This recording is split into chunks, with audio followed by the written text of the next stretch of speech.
you see the recording sign? So we all, do you agree that we recorded? Please put the thumbs up. Super, great. So Mireia, why don't you start, and then I move in, and I've prepared a short presentation for you, so I hope you'll enjoy it, and then we start with the Q&A. Okay, so thank you so much, Daria, for being there. As I said to you, this is the last inspirational session of Enjoy 2020. I'm super glad to have Daria on board, and I'm going to present Daria a little bit for those that doesn't know her. Daria is a social science entrepreneur and started the company with a mission to empower entrepreneurial minds and help them make greater impact. Tataj Innovation sells online networking courses, but is a company for innovators and entrepreneurs. Its a small international team is supported by a senior advisory board, including Professor Martin Sherman's former VP of Felix and chairman of the 80 board. Daria is a well-known expert in innovation and author of an influential book with a preface by Professor Manuel Castells, the 5th most quoted social science scholar. Dr. Tataj is the digital leader of the World Economic Forum, and until last year, she chaired the RISE group of advisors to EU Commissioner for Research, Science and Innovation. Daria continues to advise the European Commission on People, Planet and Prosperity, and she co-authored the recent briefing on the powerful transformative roles of the research and innovation for post-COVID recovery. For many years, Dr. Tataj was an assistant professor at Warsaw University of Technology Business School, and she started her company after a postdoc at the University of Michigan, generously sponsored by the Decavan Foundation. So it's a great honor, Daria, to close Enjoy with you. So thank you so much, and wherever you want.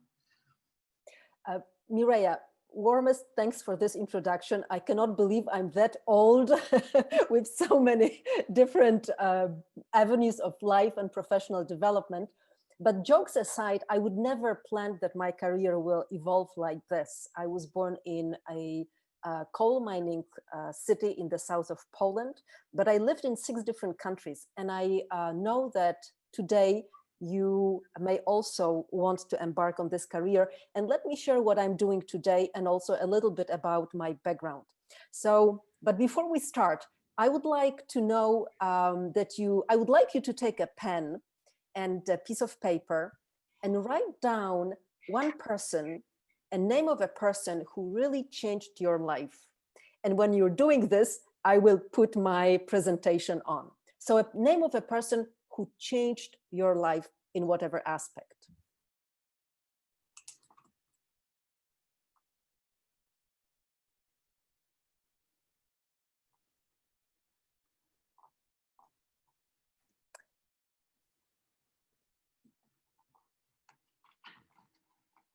Are you ready?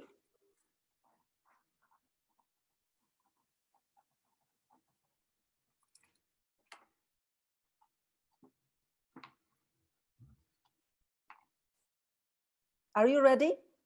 Let me know if you're ready. Yes. You're ready. Fantastic. So you probably know well this picture. It's an archived NASA picture, widely spread from the moment where the first man landed on the moon. So my question to you is, who's on this picture?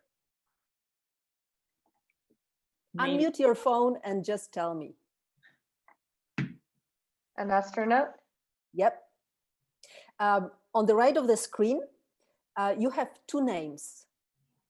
And you surely know that the Apollo mission was widely spread, that was widely communicated that Louis Armstrong was the first man who put the foot on the moon's surface. And this picture was widely spread across different media. But who's on the picture? Is it Neil Armstrong? I suppose so. Actually, Buzz Aldrin. Exactly. This is actually his colleague, Buzz Aldrin, who is on the picture. And Neil is on the picture. When you look at the helmet, you will see him taking the photo. And I'm sharing this because quite often we are associating leadership with one name, one big name that becomes very famous. But what is actually the case is that there is always a team. And when you put down the name of a person who changed your life, for sure there was some kind of collaboration, meaningful encounter that was not, could have been serendipitous, but then probably led to a number of different interactions. And even if you were not in one organization, you have created a virtual team of people that have a potential to change the world. So my favorite quote is, never underestimate a group of small people committed to changing the world.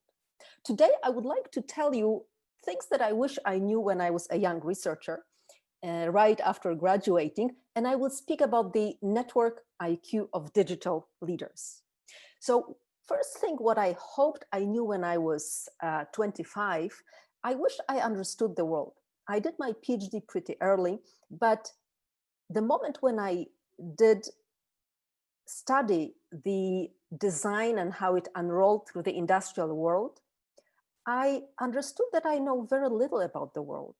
So if I were to tell you what you should know about the world today is that, first of all, you do not need much resources to start any project. You just need a little bit of talent, knowledge, and funding. Now, the problem is that usually it's pretty hard to put these resources together. Why? Because people tend to work in silos. And if you're at a university, you may realize that there is quite few people coming from the investment community or from or entrepreneurs or industry. The EIT, the European Institute of Innovation Technology, and I know that you're part of one of the KICs, the EIT Health, is trying to put all these people together, to co-locate them, and then to strengthen the local innovation culture and connect those hubs with the global culture. So what you need to know is that any copy-paste models are very limited as a growth model beyond the crisis. Today we have the COVID crisis, but these crises appear more and more often related to climate, related to health, related to implosion of financial markets. What you need to do is to understand that innovation can come from any place in the world, any periphery. There can be this idea and a person with skills to combine the resources, the talent, the funding, the knowledge, and work across silos in an ecosystem to create value. So what you need to do, you need to bring all these resources together and create value, and then orchestrate the project around all sorts of virtual teams. And if you look that you're around 15 people here, so imagine that every person put a name of someone who changed his or her life. So this is a person with enormous potential. If you could create a network of all these mentors and then of yourself, you suddenly become extremely powerful. Now, what I wish I knew when I was 20 is to understand not only the world, but also people. And probably you may feel that the digital humans become more and more powerful, but we are still humans, we are still people. And when we are struggling, we may have different challenges, but I will tell you, one thing is sure, that solving any problem comes down to people who can work together locally, globally, face-to-face and digital. So let me present 4 people and their challenges in today's world. Agata is a senior manager is a senior innovation manager in a mid-sized company. She would like to connect with other departments, but it's very hard to make people work across the silos. Usually people defend their territory and they protect their privacy. Mireia is the chief executive officer and she leads a startup incubator. She would like to bring the entrepreneurial people with good ideas, with people who have money and people who can become their clients, the industry people. But it's extremely hard to bring them together so that they find a meaning. What would be a shared purpose for them to go forward? Carlos is a senior executive in a foundation. Really, his goal is to tackle some of the global challenges, the sustainable development goals specifically, the well-being of the future digital society. Carlos finds it difficult to bring very senior people together because everyone has a different agenda. And Edu is a teacher, an educator. She would like to help people understand how to make impact. You can say people work in different areas, different avenues of economy and society, but one thing is key to them: understand how to bring people together and who are the right people. The third thing I wish I understood when I was 25 was to understand my purpose. I knew that I wanted to do something meaningful.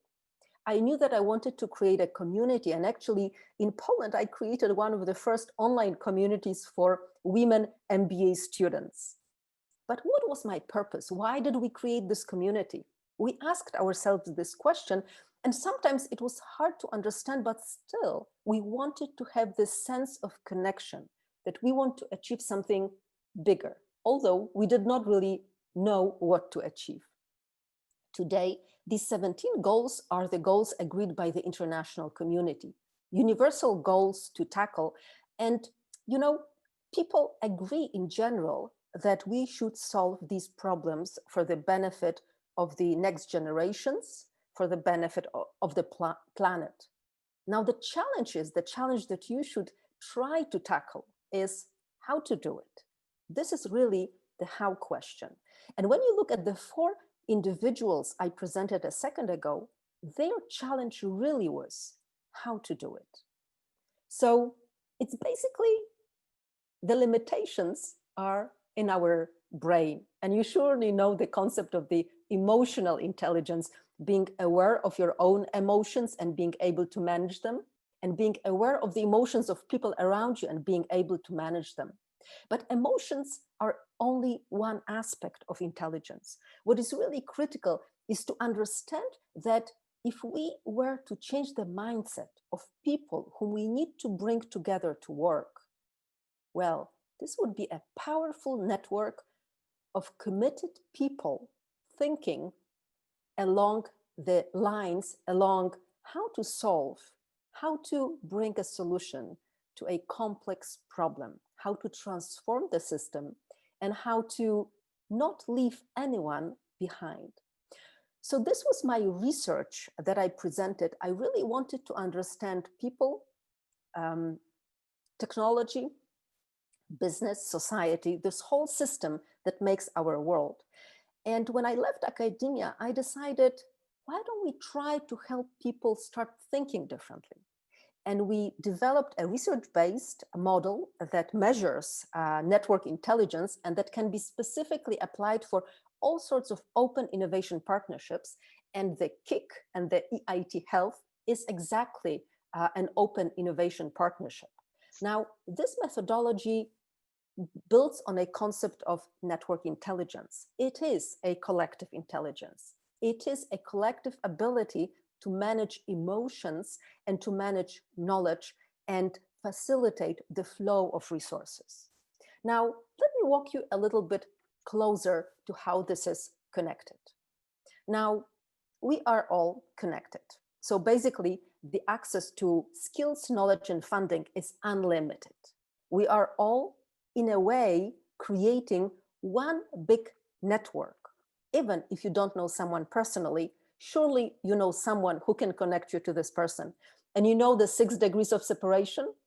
Now, they say, the researchers say, it's only 3.5 people to connect you to any single person in the world.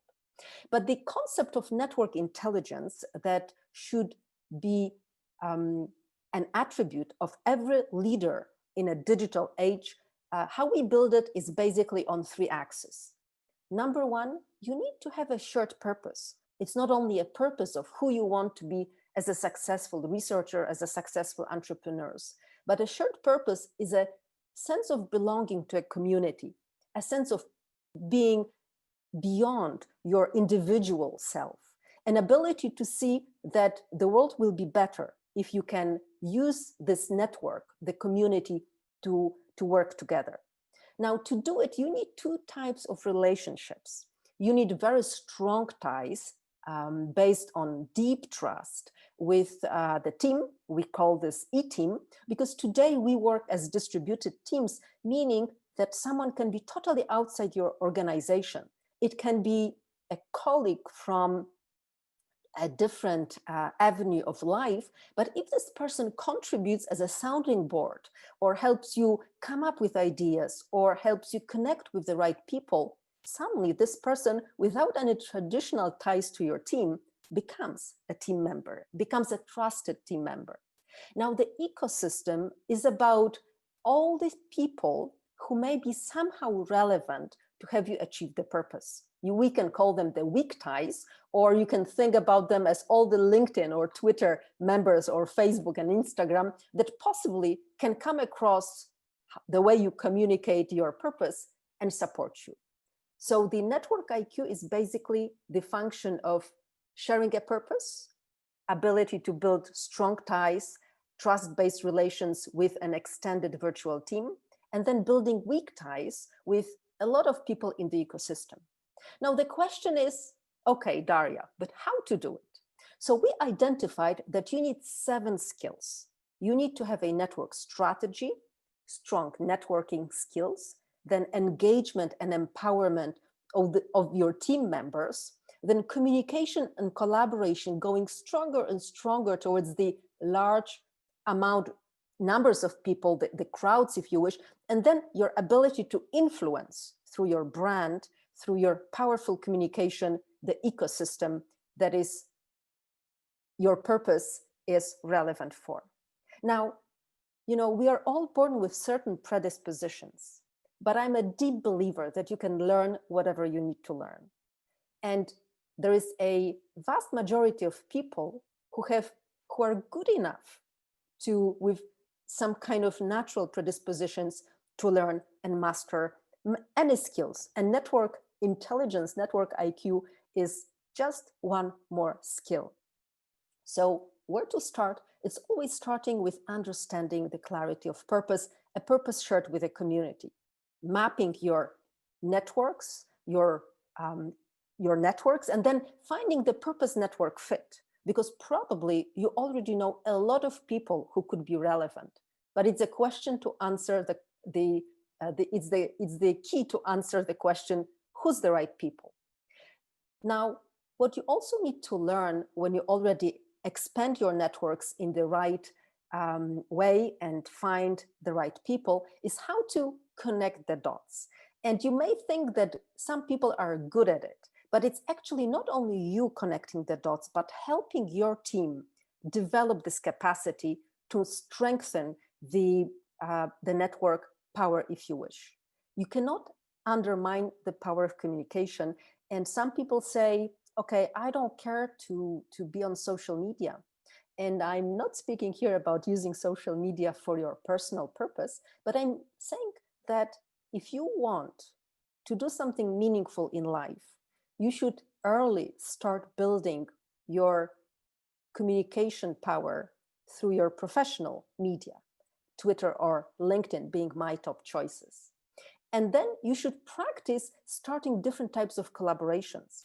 It can be very easy things, sourcing out knowledge, trying to bring partners, anything you can help other people, you should do it. Because then you are becoming more and more the right person to influence the ecosystem. Now, this is the world as we have it now, but it will not be the world that will outlive us, because this is not sustainable future. The people, planet, prosperity is not about the system as we know it now. You are in a very good position that you should contribute to redesign the system.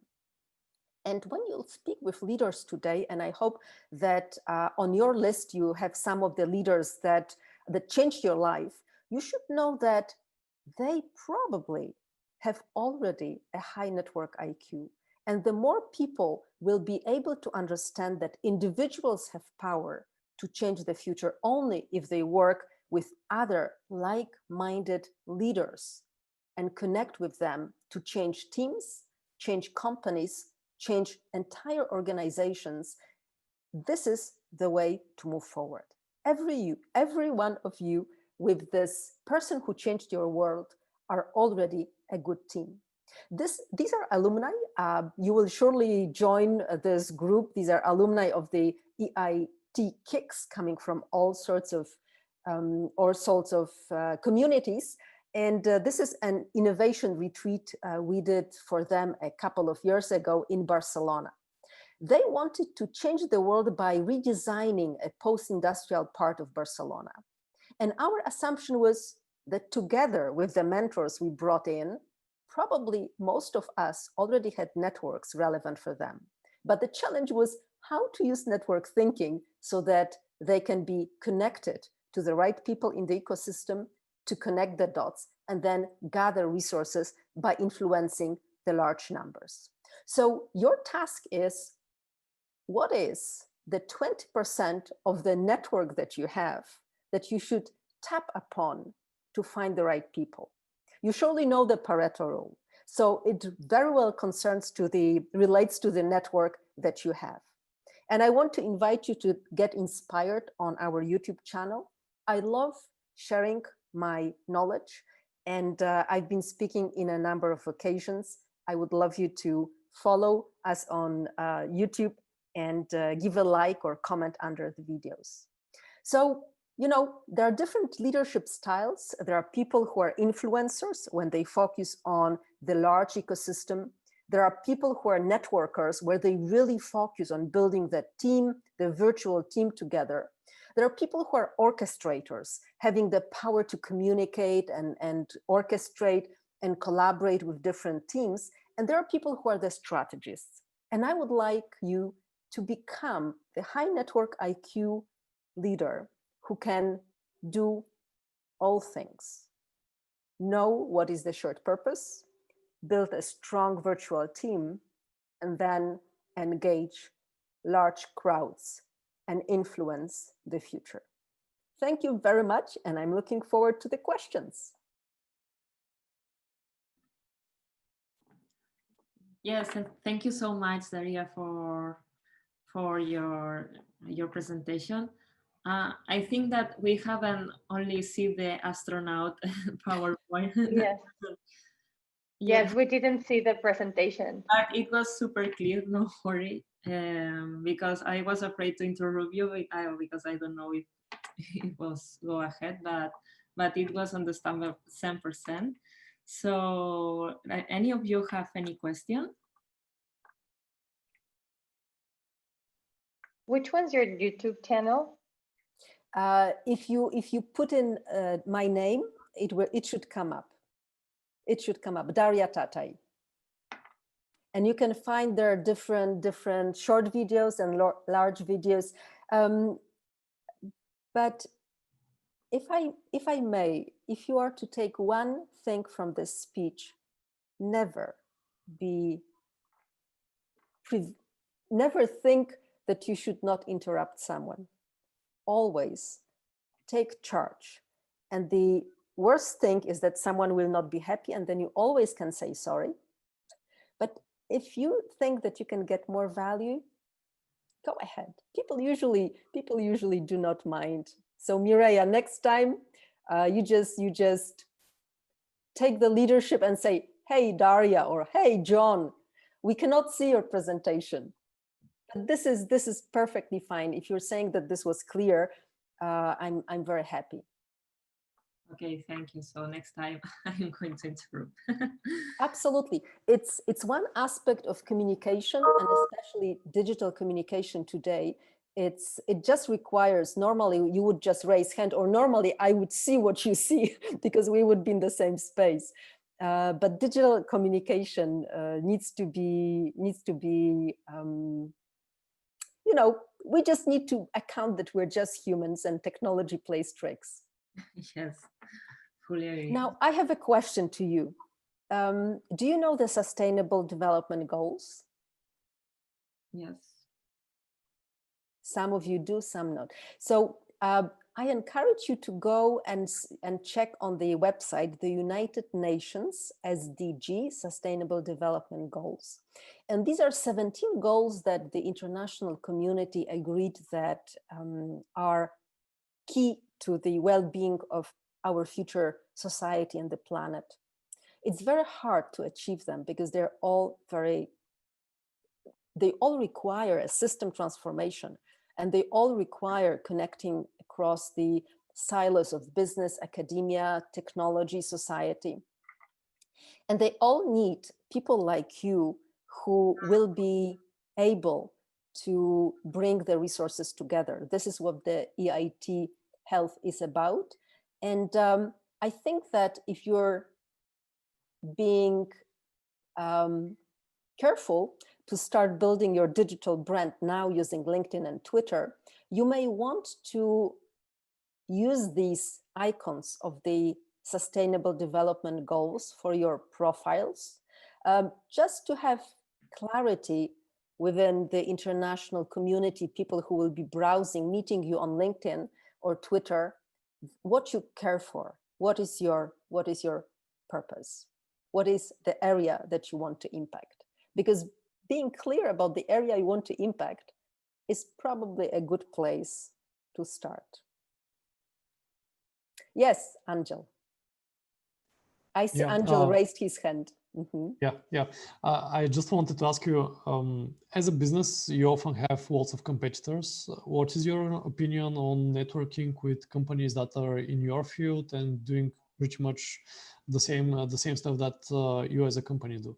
Mm-hmm. What is your experience, and do you have any tips and tricks on that? Mm-hmm. Angel, my view on competition is the following. You can learn a lot from trying to develop projects with your competitors. And if it is at the early pre-procurement, if you wish, or at the early stage, you can really understand how you can consolidate the value chain and put a bigger value proposition. But the truth is that today, many things are very easy to copy, and many things are very easy to, to tweak and apply differently. So when you're building a business, it's good to think, what is the one thing that makes you special and that is a barrier for entry that your competitors, when you work with them, will not be very easy, erode your market position. So two things: don't be afraid of the competition. The better you know competition and the better relations you have, you can come up with how to offer something more to the customers. But at the same time, think of your business that you should have a hook. You should have something hard to copy that is very proprietary for your business. Thank you. Any other hands up? Jose, go ahead. You mentioned a couple of things. One, it was that you also did a PhD, and that you, after that, I think you mentioned that you wanted to do something meaningful. And it was very nice to listen to your presentation, because that's kind of inspiring. My question is, could you share a little bit with us how was your experience? If you have any tips of how did you manage to do the transition, let's make from to be very focused on that topic on a PhD, and then to do that transition into trying to find your role? Sure. Jose, when I did my PhD, probably this was the period in my life when I had a perception that I really do not know anything. Okay, so probably this was a time when my intellectual capacity was at the top, but then my perception was just at the bottom, and I hated the idea. And I thought that if I stay with academia, I will be pretending that I know a lot, reading more and more books, doing more and more research. But what I believed is that you can learn only by getting exposed and experienced in different environments. So what I did, actually, I got another degree. I got an MBA degree, a business degree, and I started to work in a company, not telling anyone that I have a PhD. So in a way, I put aside my hat as a researcher, and decided to learn. So basically I put my sleeves up, and when I was sitting at the doing things for my manager at the photocopier, making physical copies, I was thinking, God, I have a PhD and I'm just working on doing the copies. But pretty soon I started to shadow, I started to work at the different levels. And what I learned was that never stay in a position if you cannot learn from your boss. And if your boss does not care to teach you, to make sure that you're learning. Pretty quickly, I changed the job. And then pretty quickly, I changed the job because I always wanted to find the right people who would think that I am the right person to invest in. So my recommendation would be, sometimes, there is a story of a prince and a beggar. So you can put a different hat on. You don't need to always show off that you're a researcher. We were working recently with the top social scientists, researchers in the UK, coming from all over the world, from Ghana, from Iran, at the best universities in the UK. And when I talked with them, when I coached them, when they were going through our network thinking training, building their network IQ, I realized that it's so hard for them to give up this identity of a researcher, the status, the knowledge, all your being, and somehow say, hey, I put this identity aside and I'm developing a new identity as an entrepreneur, a person who's trying to think in terms of a client, a need, a service, and operational excellence, and then resilience. I've been told, I think around 100 times, that our solution will not fit to the market. And always when you have a crisis, there is an opportunity to it. And actually what helped our companies was COVID and the outbreak of the horrible public health situation. But for us, suddenly everyone accepted that training online is the right way forward because there's no other way. And then you need to develop your competences as a digital leader to work more effectively as an entrepreneurial team, as a unit in an organization, and then to engage virtually with your customers, stakeholders, and you need to do it all digitally. So my answer, Jose, would be, put aside your identity. No one will take it from you. Put a beggar suit on and go get your hands dirty and just try to think, what is the purpose? And try to find people who will believe that you are the right person because they share your purpose. I think Gabriela wanted to ask something. Yes, you mentioned that actually we don't need too many resources right now, but I think that we are in a digital era and there's so much that you don't know, like marketing, business, IT. And right now, most of the business are running through that way, that to the app, a website, a software, a complicated software. So we heard a presentation about how to build a dream team. And after that, I just stopped thinking that I need a huge amount of people to help me start my business, because I'm a dietitian and I've been working in academia all my life. And there's a bunch of things that I don't know. But if I want that many people in my team, I just cannot afford it, but I cannot do it myself. So what recommendations would you give us? While you said that you don't need so many resources and we are in a digital area right now. Gabriela, if you know how to share, you can share everything. And the challenge is that people don't know how to share.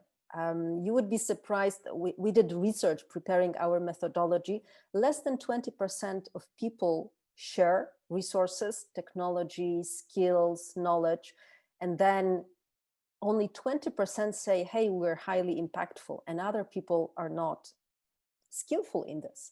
And when you look at the economy, it's all about platforms And in a way, it's all about sharing something. If you look at the barter economy or at the all sorts of different entrepreneurial networks, it's all about sharing. So I believe that when you're building the dream team, it should be people who want and know how to share. And today, everyone has a kind of portfolio career. So when we work with, in our company, we are a very small team, but a dream team.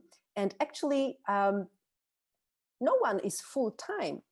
Some people work most of the time, but then they also have their own project, personal project that they develop. And these are the kind of people I believe at the early stage of a company are good people to engage to your team. There is a Chinese company that is called Lufeng. It's a business in apparel. They basically produce garment. So not very, high-tech thing, but only on the surface, because actually they control the vast majority of the global apparel business. Now, they have a policy that I simply love. They work as a network of subcontractors in China. They are bringing all sorts of bigger and smaller businesses to cater for specific needs for the short series. And they have a rule that none of these companies can work with them more than 70% of their capacity. Like this, the 30%, these companies need to work with their competitors on different projects, and this allows them to stay competitive, to be connected to the ecosystem, not to become complacent. And I have the same philosophy in our company, that we want people as a small team who are connected to other projects in the ecosystem. If this gives you a hint, I think that like this, with limited resources, you can have a good network of collaborators who will be bringing in much more value than you can expect having someone in a very traditional arrangement where you need a lot of money. Thank you. I think we have time for one last question. So if may I? Yes, and who is this? Yes, my name is Branka Zlatko. Hello. And actually, hello. It will be much more as a comment or a little bit of resume to your we already mentioned, the inspiring conversation today, much more than an exact presentation. So actually, I'm coming from Croatia. I'm coming from the opposite side. So I'm a banker and investor. But on the other side, I wanted to learn and share my knowledge of business from my perspective of my clients that I was financing. On the other side, I started several projects as an entrepreneur, but now I moved. So I started as a mentee into EIT Health as a CEO of one project for a startup. But now I moved during this year as a mentor. So actually, it's opposite to your perspective, but on the other side, it's the same story. So I wanted to learn much more about scientific part. And as a consultant, as a mentor, I like to say we have three pillars. So we have the idea, we have the project management team, and we have the investment. And a little bit sometimes we like to say the fourth one, a lot of luck. So actually, it's rare that you have all three pillars in one person. It's great if it's possible, but it's very rare. So actually, you have to find out and create your own team. And again, what you mentioned now, it's really doesn't have to be somebody full-time. It doesn't have to be all the way with you. It's also with the business scalability. So it's different managers that they're running business in a startup, different when the company is already positioned on the market, when it's on a higher position, or when it's the presenting that you want to get it out from it. So it's not all the time the same team, it's not all the time the same people. It's only the most important one at the beginning, the structuring, that at the beginning of the project, at the beginning of the idea and the business, all they have the clear and understandable goals. And then normally future will bring changes. This is also like a feasibility study or a business plan. It's not written in the stone. So you structure it, but you are changing according to the market and according to the cases and situations that they are going. So yes, now I'm just inviting that we really structure the network of people from different fields and different experience to create something bigger and higher. And for this EIT Health, I think it's really great, particularly for the student, graduate students, that immediately they can step in, and they should not be worried or be afraid that they don't know something. Yes, it's complex. The world is complex. Actually, each life is very complex. Our body is complex. But we have to find a way how to generate and take the information and use for our ideas. Very good. I fully support you. This is exactly, take advantage of the EIT Health as a fantastic innovation ecosystem and try to work across the silos and connect the dots. Don't forget about building your digital brand and keep up the good spirits. Thank you very, very much to everyone. Thank you, Mireia, for organizing. And if there is anything we can help with, you're most welcome to reach out. So thank you, Daria. Thank you so much for this inspiring session. It's super important to build the network. And as a young professionals that we are, start building as soon as possible, no? Super. So I have one last call to action to you. You all put down the name of a person who changed your life. Now call this person and say, hey, you changed my life. Thank you. How can I help you? Bye, Daria. Thank you so much. Bye-bye. Bye-bye. So the rest, please join us to the BB Collaborate link, the same as before, because at 12 o'clock we will announce the winners of Enjoy 2020 edition. So thank you so much. Thank you. Bye-bye.